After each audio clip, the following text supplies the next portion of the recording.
morning to my dear students. As we are doing chapter number 3, materials of daily use. This chapter, as I have told you, is basically about fibers. We discussed about plant fibers, animal fibers and synthetic fibers. In animal fibers, we have discussed about the production of wool. Production of wool was carried out in the 6 steps. One by one, in the previous class, we have discussed all the 6 steps.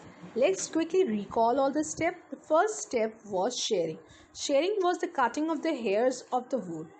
After cutting, they were washed off. This process was known as scouring. After washing off, in the third step, after scouring, hairs are graded and sorted. And in the fourth step, the small and the fluffy fibers were called as furs or burrs were separated from the hairs.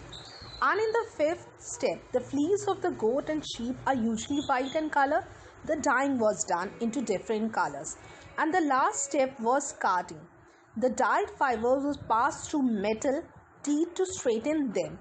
And finally, combing and rolling was done, and the threads of the wool were formed by spinning. So all these 6 steps lead to the production of wool from sheep. Now today we will discuss a very new topic, and that is the last topic of this chapter, that is silk. Silk is also an animal fiber derived from silkworm and therefore called as an animal fiber. Silk is produced from moth species known as silk moth. Scientific name of the silk moth is Bombyx mori. It is one of the most beautiful moths ever found. The breeding and management of the silkworm for the production of the silk is called as sericulture. So what is exactly sericulture? Is breeding and management of the silkworm so that we can obtain the silk. This entire production of the silk is called as sericulture. Discuss about the life cycle of the silk moth. The female species of the silk moth is shorter than the male. As we compare it to, the female one is shorter. It attracts the male counterpart by secreting a pheromones. The female species of the silk moth lay eggs on leaves. Basically, they feed on the leaves which are known as mulberry leaves. After about 20 days, the eggs hatch into larvae. These hatched larvae are called as silkworm or caterpillar. From the eggs which is being developed is known as the silkworm or caterpillar.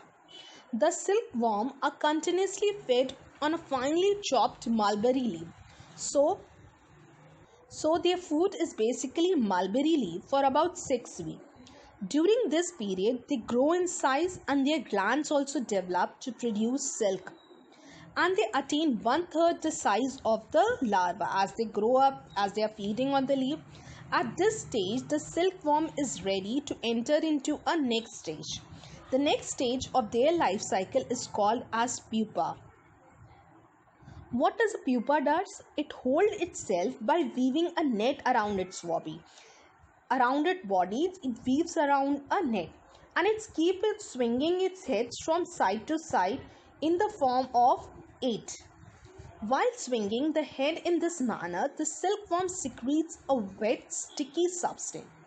This substance is basically made up of protein, which hardens on exposure to air and becomes a silk fiber. When it is exposed to air, it becomes hard to form a silk fiber. Soon the silkworm is completely covered by silk fiber. This covering is known as now cocoon. The cocoon is the covering on the pupa. It should be remembered. A cocoon is like a spun by using 2 long continuous fibers from the 2 glands. Finally, the 2 ends of the fibers are joined by using a sticky substance, that is sericin. The sticky substance which is formed is now known as sericin. The silkworm continues to develop into a cocoon. Once the cocoon is spun, the pupa turns into an adult moth.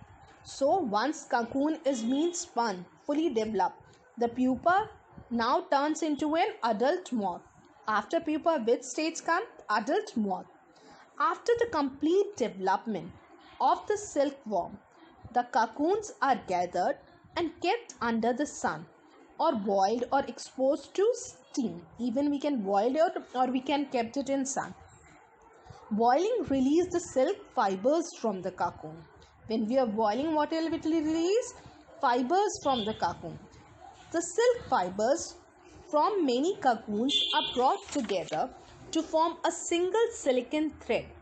This process is called reeling of the silk. What do we call it? We call it as reeling of the silk. It is being done in the special machine which unwind the fibers of the silk from the cocoons. We obtain three varieties of the silk or grade from a cocoon. The unwound fiber form the finest quality of the silk, which is called as the reeled silk. So reeled silk is the finest quality. It is pure white in color. Silk that remains after the reeling process from the damage or the waste of cocoon is called as carded or comb. It constitutes an inferior quality of the silk called the spun silk. So the purest one is the real silk and the next inferior one is the spun silk. It is slightly honey colored.